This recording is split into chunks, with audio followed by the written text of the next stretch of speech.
Hello दोस्तों, expo classes में आपका स्वागत है। कैसे हैं आप? आशा करते हैं आप सब अच्छे होंगे, स्वस्थ होंगे, खुश होंगे। चलिए, आज हम आपके सामने लेके आए हैं सीटेट का प्रैक्टिस सेट प्रश्न पत्र फर्स्ट। ये कक्षा 1 से कक्षा 5 तक के लिए है और ये प्रैक्टिस सेट 6 है। ये प्रैक्टिस सेट 6 बाल विकास और शिक्षा शास्त्र का है। ठीक है, अब इसमें बाल विकास और शिक्षा शास्त्र में पहला प्रश्न देखते हैं क्या पूछ रहा है। ये पहला प्रश्न पूछ रहा है, बच्चे उसी वातावरण में सीखते हैं जहाँ उनके अनुभव और भावनाओं को उचित स्थान मिले, उन्हें खेलने का मौका मिले, उन्हें मित्र बनाने का मौका मिले, कड़ा अनुशासन हो। ये इसमें है पहला ऑप्शन। ठीक है, उन्हें उनके अनुभव एवं भावनाओं को उचित उचित स्थान मिले। ठीक है, ये प्रश्न नंबर 1 का पहला फर्स्ट पॉइंट ठीक है इसका। चलिए, विद्यार्थी अपने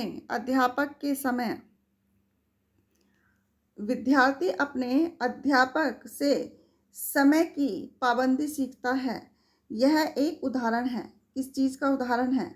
ये समय की बच्चा जो अपने अध्यापक से समय की पाबंदी सीखता है, ये किस चीज़ का उदाहरण है? ये है वांछिक अधिगम का है, या प्रेक्षण अधिगम का है, कौशल अधिगम का है, अधिगम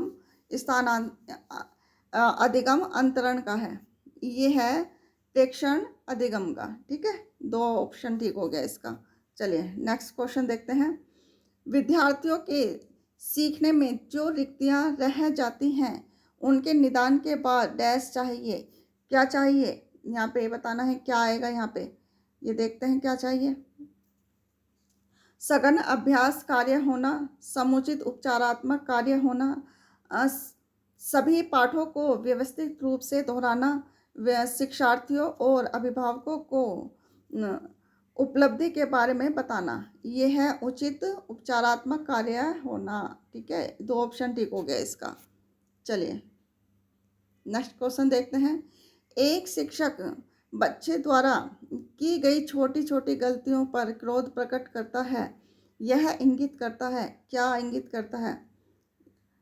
जब एक शिक्षक बच्चे द्वारा की गई छोटी छोटी गलतियों पर प्रयोग प्रकट करता है, यह इंगित करता है वह संवेदनात्मक रूप से संतुलित नहीं है।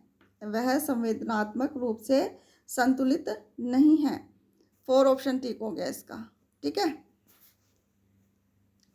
चलिए इसे थोड़ा छोटा करते हैं। चलिए अब देखते हैं फिफ्थ क्वेश्चन क्या पूछ रहा है।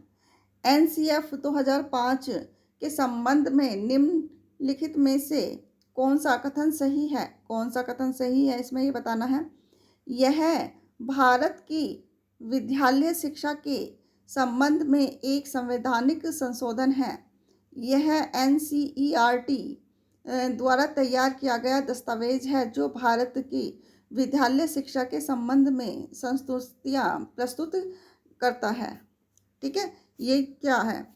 या यह भारत के गुणात्मक शिक्षा के संबंध में यूनेस्को और भारत द्वारा हस्ताक्षरित दस्तावेज है।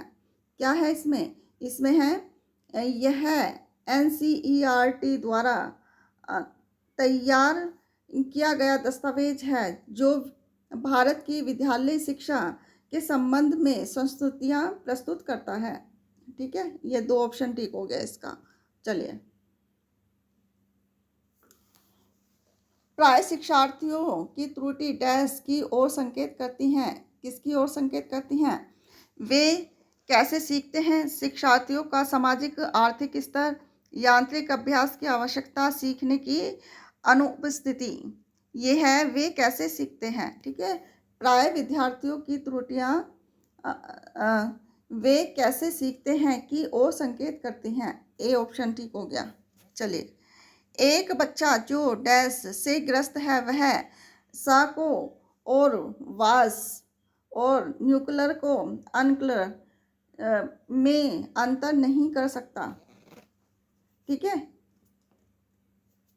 अब इसमें कौन सा है ये देखना है। बच्चा किस बीमारी से ग्रस्त है ये बताना है हमें। ये है यह है डिसलेक्सिया, ठीक है। बच्चा डिसलेक्सिया से ग्रस्त है, ठीक है।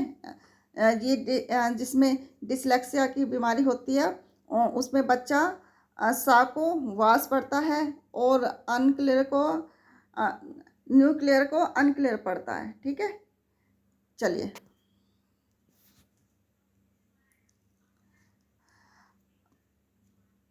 बच्चों में सीखने की प्रक्रिया में प्रगति तब हो सकती है जब हम क्या, बच्चों के सीखने की प्रक्रिया में प्रगति तब हो सकती है जब हम क्या करेंगे, ये देखना है।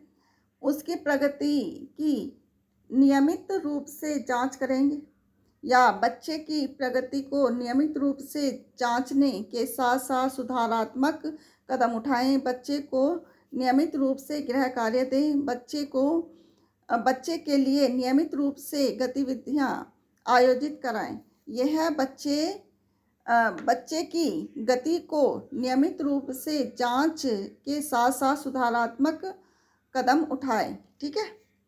2 ऑप्शन ठीक हो गया इसका। चलिए, ये देखते हैं नेक्स्ट क्वेश्चन क्या है। कोहलरबर्ग के अनुसार शिक्षक बच्चों में नैतिक मूल्यों का विकास कर सकता है। नैतिक मूल्यों का विकास कर सकता है, ये देखना है हमें।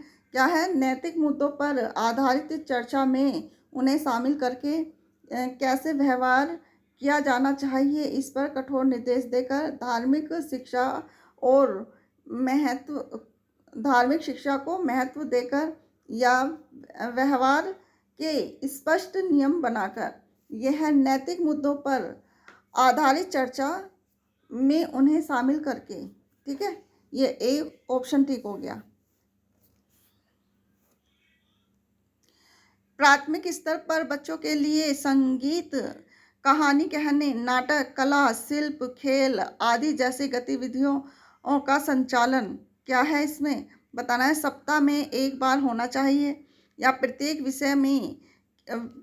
विषय के साथ सम्मिलित होना चाहिए, या अलग से संचालित करना चाहिए, या अतिरिक्त समय में कराया जाना चाहिए। क्या बताना है इसे, ये बताना है ये प्रत्येक विषय के साथ सम्मिलित होना चाहिए, ठीक है।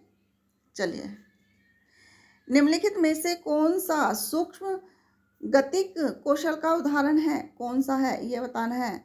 सूक्ष्म गतिक कौशल का उदाहरण है चढ़ना, खुदकना, दौड़ना या लिखना। यह है लिखना, ठीक है। चलिए, अब देखते हैं। एक शिक्षिका अपने आप कभी भी प्रश्नों के उत्तर नहीं देती। वह अपने विद्यार्थियों को उत्तर देने के लिए समूह चर्चा और सहयोगात्मक अधिगम अपनाने के लिए प्रोत्साहित करती है। यह उपागम डैश के सिद्धांत पर आधारित है। किस पर आधारित है ये बताना है हमें। सीखने की तत्परता पर, सक्रिय भागीदारी पर, अनुदेशात्मक सामग्री के उचित संगठन पर, या अच्छा उदाहरण प्रस्तुत करना और भूमिका प्रतिरूप बनाना। ये है सक्रिय भागीदारी, ठीक है। इसका 2 ऑप्शन ठीक हो गया। चलिए, अब ये बताना हमें। एक बालक की मानसिक आयु 12 वर्ष है और शारीरिक आयु 10 वर्ष है, तो उसका बुद्धि लब्धांक होगा, क्या होगा। इसमें हमें IQ बताना है। IQ का क्या है,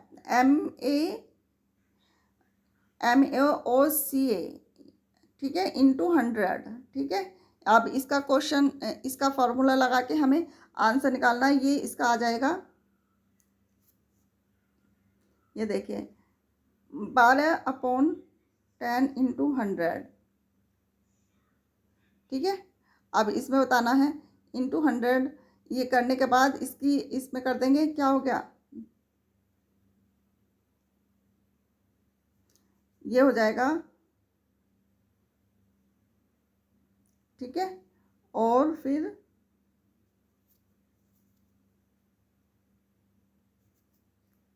10 से 10 गया, 1 से 120, तो इसका 120 आ गया, ठीक है। चलिए,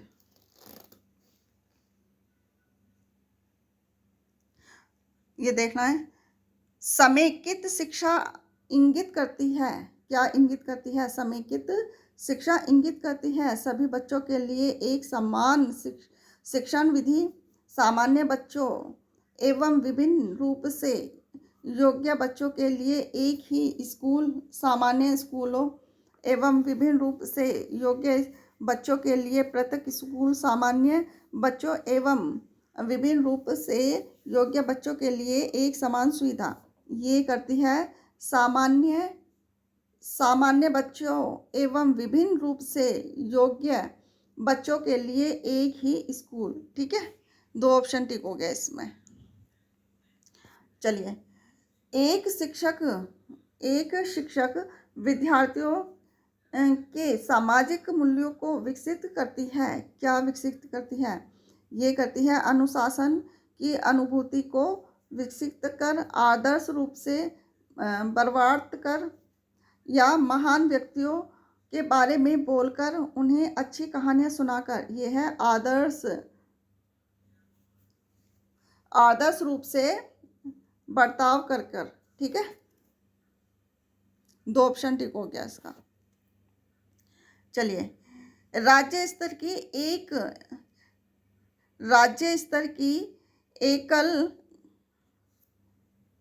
एकल गायन प्रतियोगिता के लिए विद्यार्थियों को तैयार करते समय एक विद्यालय लड़कियों को वरीयता देता है। यह दर्शाता है, क्या दर्शाता है?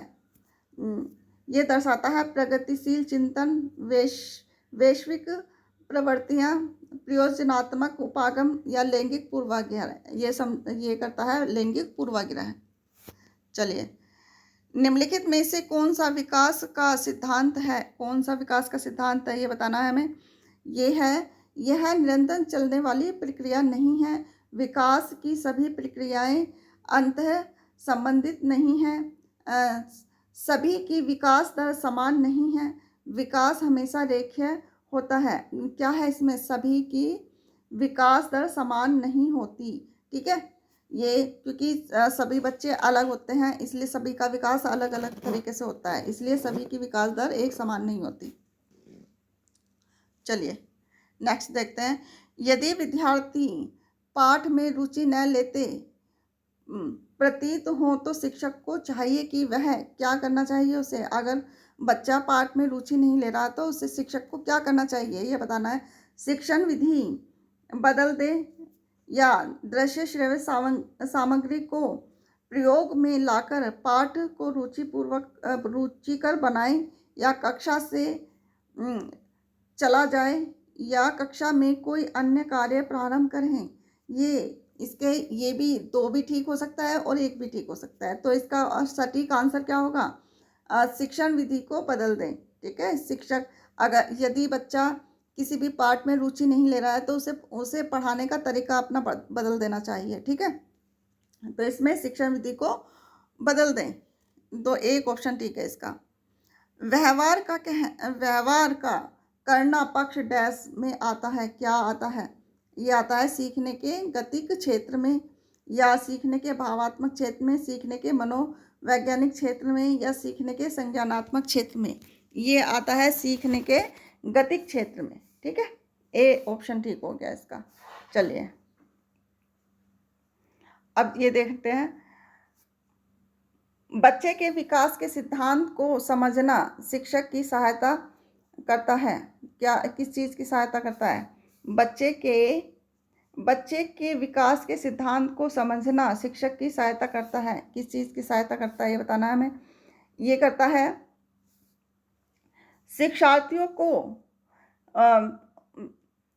भिन्न अधिगम शैलियों को प्रभावी रूप से संबोधित करने में। ठीक है, शिक्षार्थी के सामाजिक स्तर को पहचानने में, शिक्षार्थी की आर्थिक पृष्ठभूमि को पहचानने में, शिक्षार्थी को क्यों पढ़ना चाहिए और औचित्य स्थापित करने में। ये आ जाएगा ऑप्शन नंबर 1। ठीक है, शिक्षार्थी की विभिन्न अधिगम शैलियों को प्रभावी रूप में संबोधित करने में। ठीक है, ये 1 ऑप्शन ठीक हो गया इसका। चलिए, शिक्षार्थी के बीच अधिगम शैली में अंतर का कारण हो सकता है? किस चीज़ का कारण हो सकता है? ये हो सकता है शिक्षार्थी की समाजीकरण प्रक्रिया का या शिक्षार्थी द्वारा अपनाई गई विचारणा नीति का या परिवार की आर्थिक स्थिति का, बालक का लालन पालन का। यह है शिक्षार्थी द्वारा अपनाई गई विचारणा नीति का। ठीक है, चलिए 2 ऑप्शन ठीक हो गया इसका। कक्षा एक में बच्चों में भाषा कौशल का क्या है? का विकास किस क्रम से होना चाहिए, ये बताना है हमें। इसका विकास क्रम बताना है किस प्रकार से होना चाहिए। इसमें देखिए, सबसे पहले सुनना होगा। क्या करेगा बच्चा? सबसे पहले तो सुनेगा, फिर उसके बाद बोलेगा, फिर पढ़ना सीखेगा, फिर लिखना सीखेगा। ठीक है, तो इसका ऑप्शन नंबर 1 ठीक हो गया। चलिए, मानव व्यक्तिगत परिणाम है कि क्या परिणाम है? ये बताना है।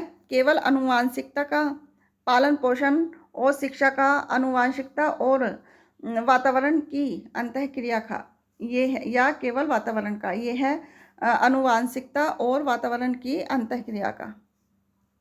ठीक है, कक्षा 1 और 2 स्तर के बच्चे क्या हैं, ये बताना है।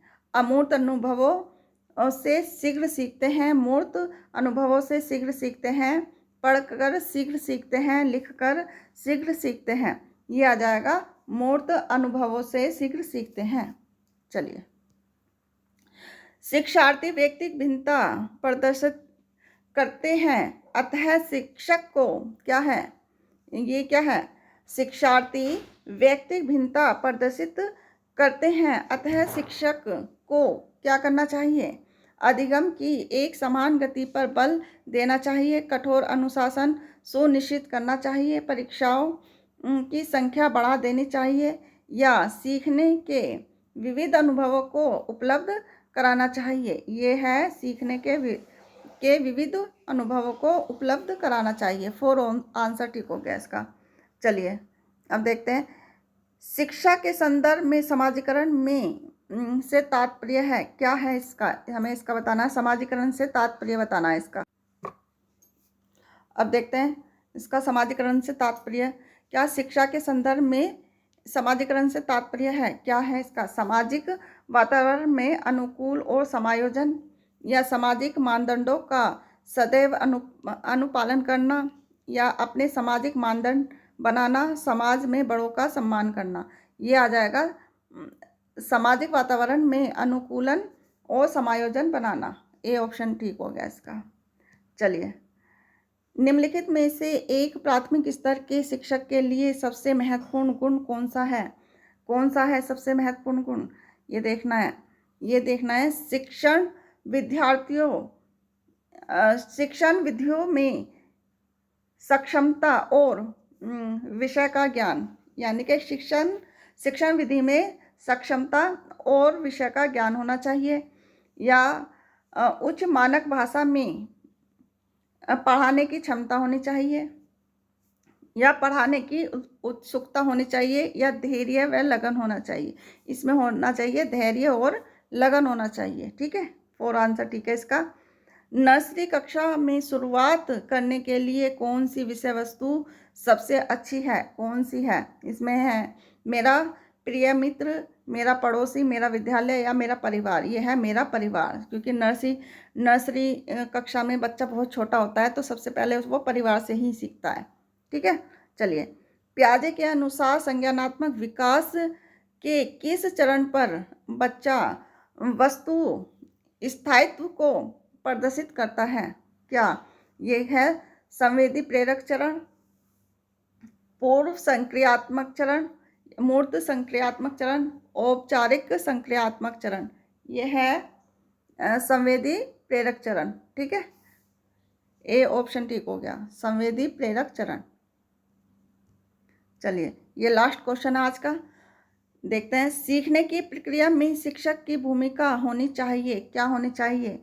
ये होनी चाहिए, सीखने की प्रक्रिया में शिक्षक की भूमिका होनी चाहिए सुगमकर्ता की, अनुदेशनात्मक अनुदेशनात्मककर्ता की या प्रशिक्षक की या नियंत्रणकर्ता की या अनुदेशनकर्ता की? ये होनी चाहिए सुगमकर्ता की। ठीक है, सुगमकर्ता की, ए ऑप्शन ठीक है इसका। ये आज का लास्ट क्वेश्चन था। आशा करते हैं कि आपको वीडियो पसंद आई होगी। अगर ये क्वेश्चन आपको ज़रा भी यूज़फुल लगे तो प्लीज़ लाइक, शेयर और सब्सक्राइब ज़रूर कीजिएगा। और मिलते हैं नेक्स्ट प्रैक्टिस सेट के साथ। तब तक के लिए खुश रहिए, स्वस्थ रहिए। धन्यवाद।